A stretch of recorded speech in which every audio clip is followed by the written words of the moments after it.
राजे हो, जीनच्या पॅन्टीवाल्यांना जरासा विचार करा. 30-35 वर्षापूर्वी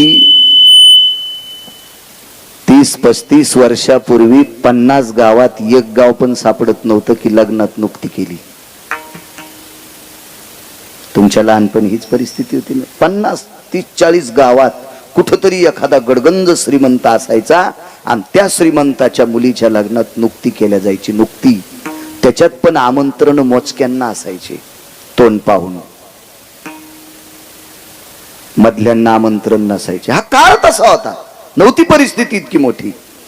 पण 50 वर्षापासून कन्या असतील, घुगऱ्या असतील, आंबील असेल, भाकरी असेल, वरण असेल, कालवण असेल, या परिस्थितीवर 50 वर्षापूर्वी तुमच्या गावातल्या बुजुर्गांनी जो सप्ताह सुरू केला आणि तो कायमस्वरूपी त्या परिस्थितीत टिकला. आता तुम्ही मोठा करतात याबद्दल तुमचं वर्णन करील, पण त्यांच्या इतकं करणार नाही. तुम्हाला राग आला तरी हरकत नाही, कारण तुम्ही आता मोठा करायले ना, त्याबद्दल दुमत नाही. आता हे सगळं मोठं झालंय ना, सगळ्याकडे चाळ झालाय. म्हणून आता सप्ते रमेश भाऊ मोठे करीत असतील, मला नाही काय कौतुक वाटत. एखादा म्हणील गिरगावकर लई शहाणपणा करायला, म्हणला तरी हरकत नाही. काय करील, आपलं कीर्तन घेणार नाही, दुसरं काय करणार आहे. तुला तुझ 30 गाव पठ्याल 36 गाव. पण 50 वर्षापूर्वी 4 भावाचं कुटुंब असल्यावर गावाला जायचं असेल तरच चांगले कपडे घालायचे. 4-5 जावा एकत्रित राहत असतील तर चांगल्या ना त्या गावाला जात असतानाच लुगडं चांगलं नेसायचं. इतक्या परिस्थितीत जीवन काढलं. आणि त्या परिस्थितीत माझ्या ज्ञानोबाराय तुकोबारायच्या नामाची पताका, माझ्या शांतीब्रह्म एकनाथ महाराजांच्या नामाची पताका या पांढरी ग्रामस्थांच्या वतीनं त्या काळातली बुजुर्ग माणसं ती सत्ता सुरू करणारी एखाद्या वेळेस नसतील, ते स्वर्गात जरी असतील तर त्यांच्या चरणी गिरगावकराचा साष्टांग प्रणिपात. तुम्ही म्हणताल आमच्या पितरांच्या पाया पडायची तुला काय गरज आहे, त्याचं कारण सांगतो. माझा स्वार्थ आहे. या जुन्या लोकांनी सत्य टिकवले म्हणून माझ्यासारख्या कालच्या आज्ञानी कमी वयाच्या गिरगावच्या बाळ्याला कीर्तन करायचा योग येतोय. ही जुन्या माणसांची कृपा आहे, म्हणून मी त्यांच्या पाया पडतोय. विठाला विठाला.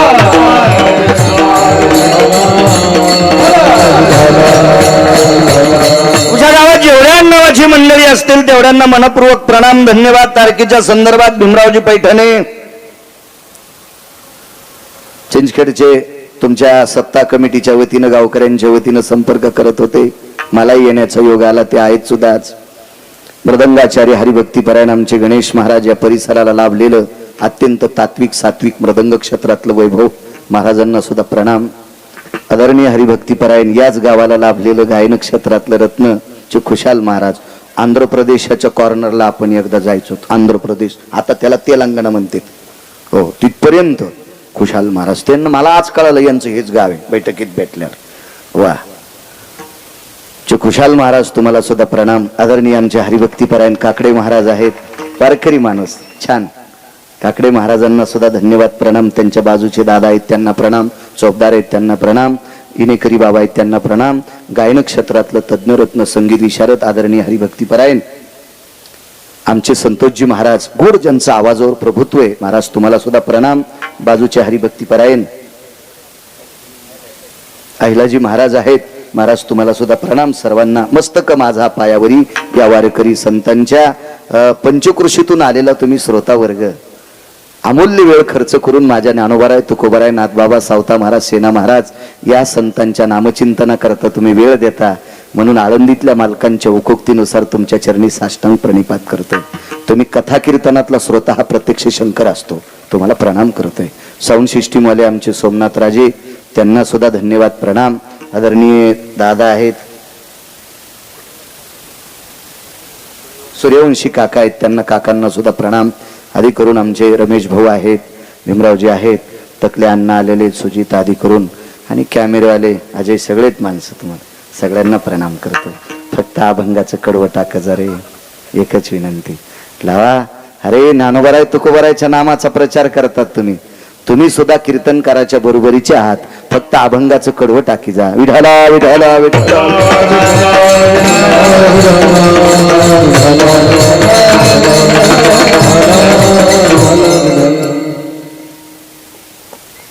किंचिदान देगा देवा तुझा विसर न व्हावा. तुकोबाराय जगाच्या मालकाला एक दान मागतात. देवा मला तुझा विसर पडला नाही पाहिजे, एवढं देऊन टाक. वाटेल ते देण्यासाठी जगाचा मालक तयार आहे. काय देता येत नाही त्याला? या सृष्टीतल्या प्रत्येक घडामोडी ज्याच्या मुठीत आहे तो काय देऊ शकत नाही, काय देऊ शकत नाही.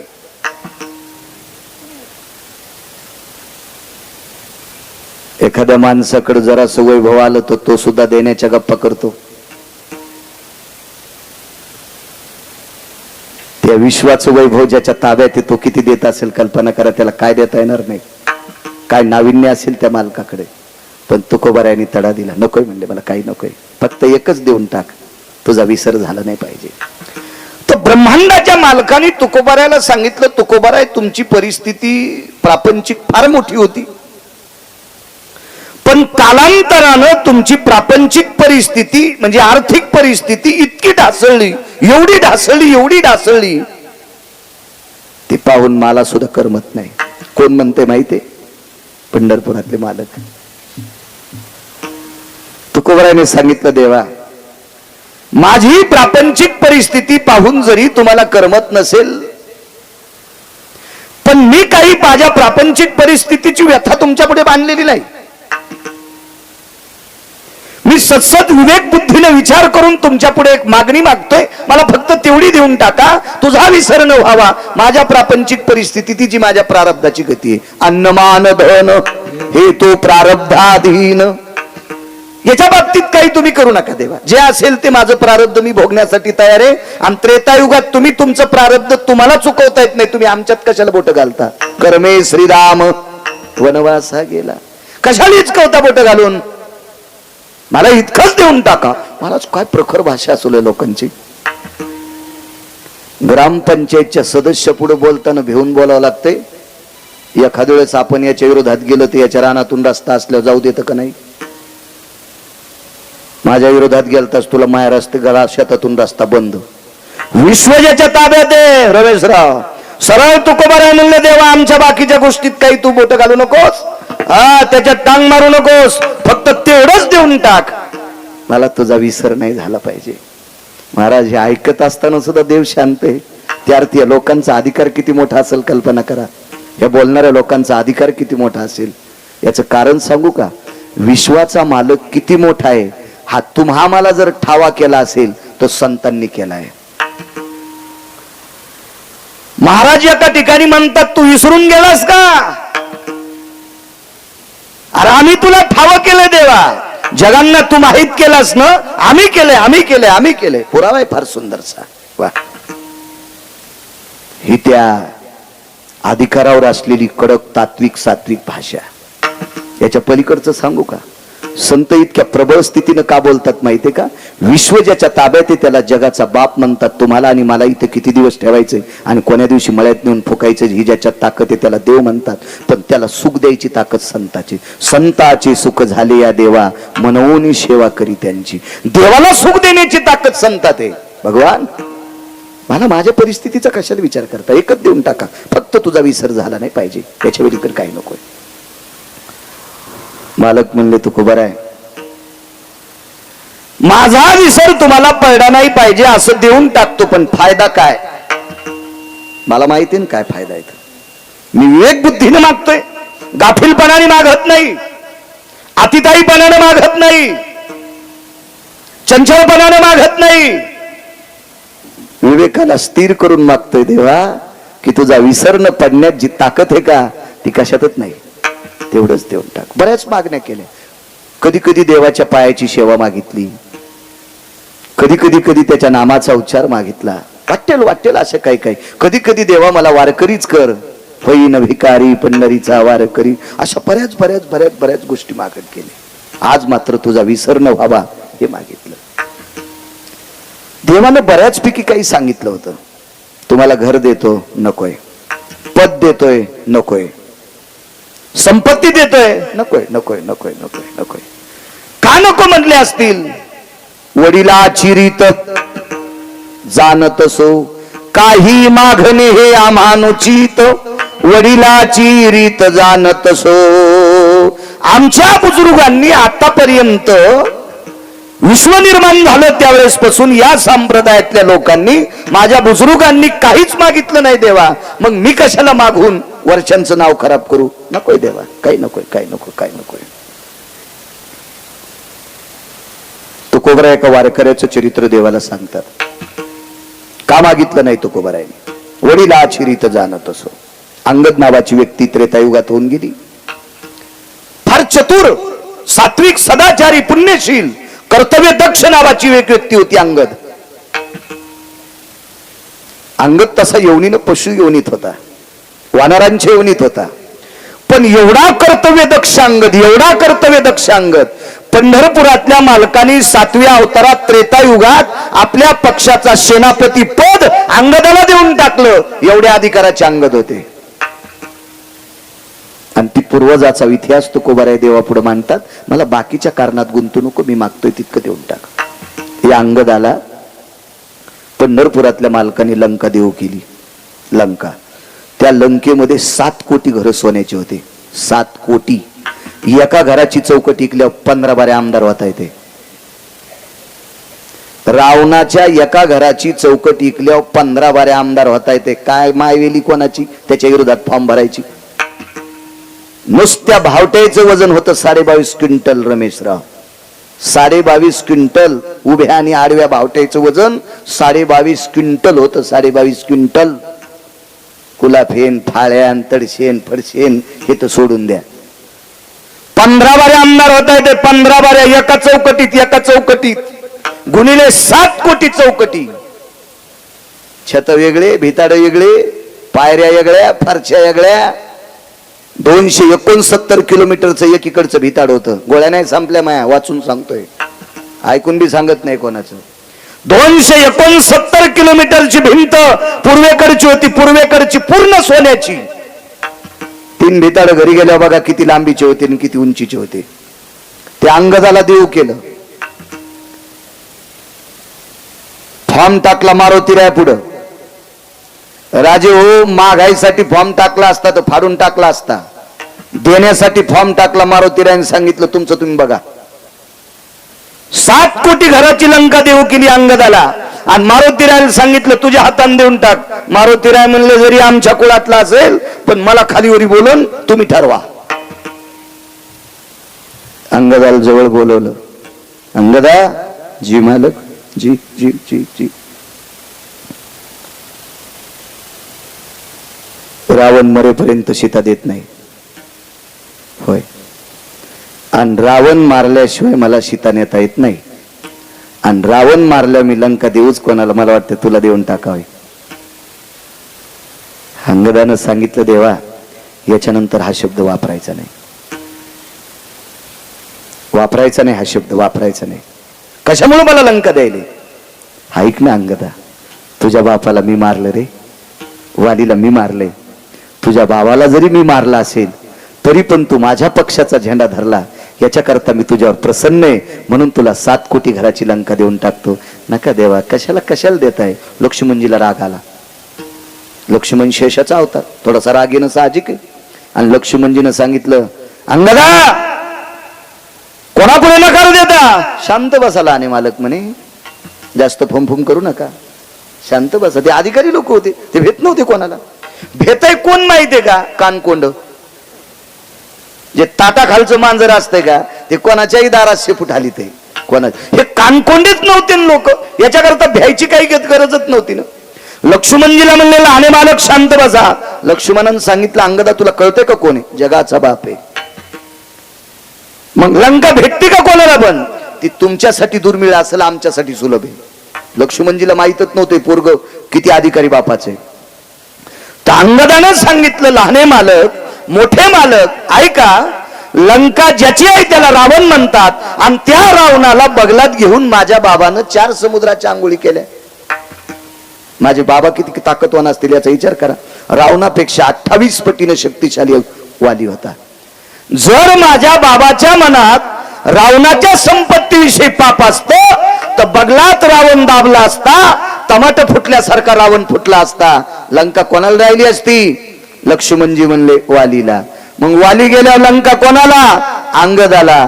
मग ज्या बापाने दुसऱ्याच्या संपत्तीवर डोळा ठेवला नाही, ज्या वालीने दुसऱ्याच्या संपत्तीवर डोळा ठेवला नाही, त्या निष्ठावंत वालीचा पुत्र मी अंगदे. मलाही सुद्धा लंकेवर डोळा ठेवून मालकाचं भजन करायचं नाही, निष्काम सेवा करायची. नकोय नकोय. म्हणून हे अष्टादश संतांपैकी मालक म्हणतात, वडिलाची रीत जाणत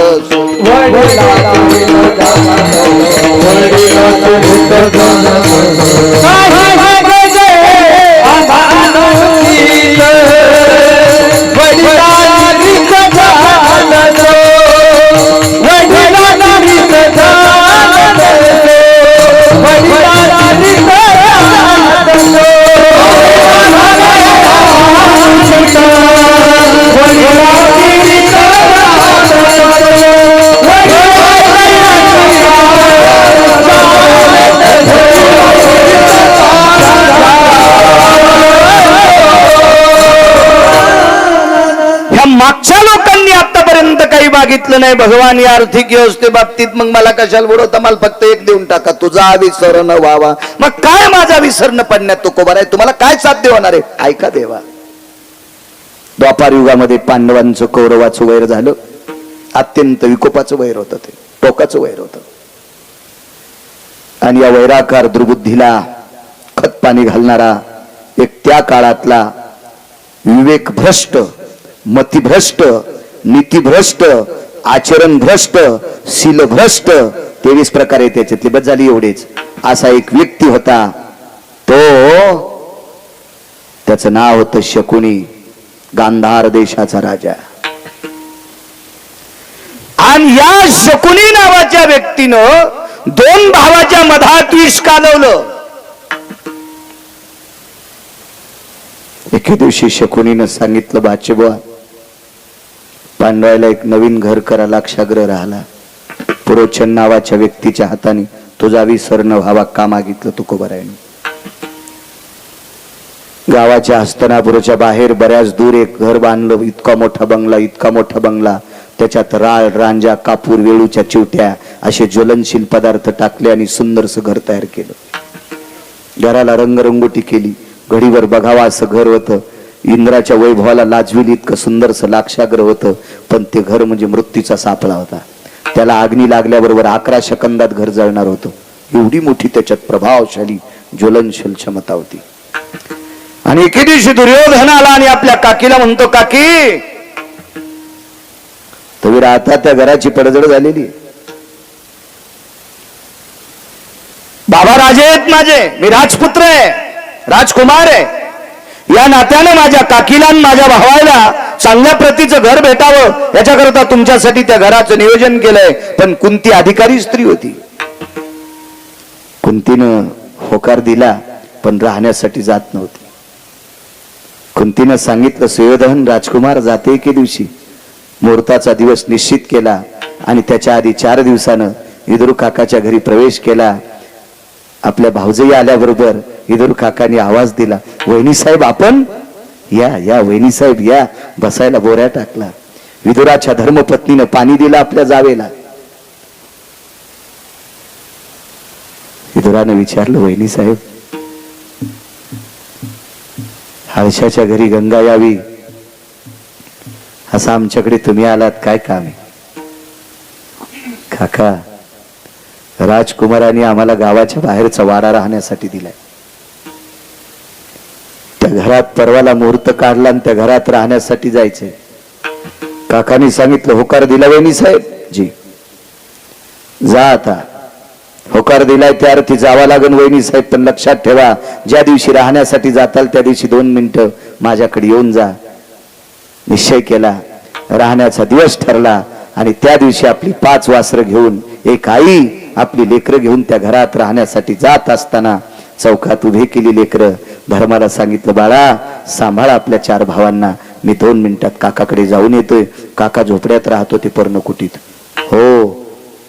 धृतराष्ट्र मृत्यू पावल्याच्या नंतर 1250 वाड्याचा मालक, 1250 वाड्याचा मालक, हो 1250 वाड्याचा मालक. पण झोपड्यात राहत होता 12 वर्षाच्या.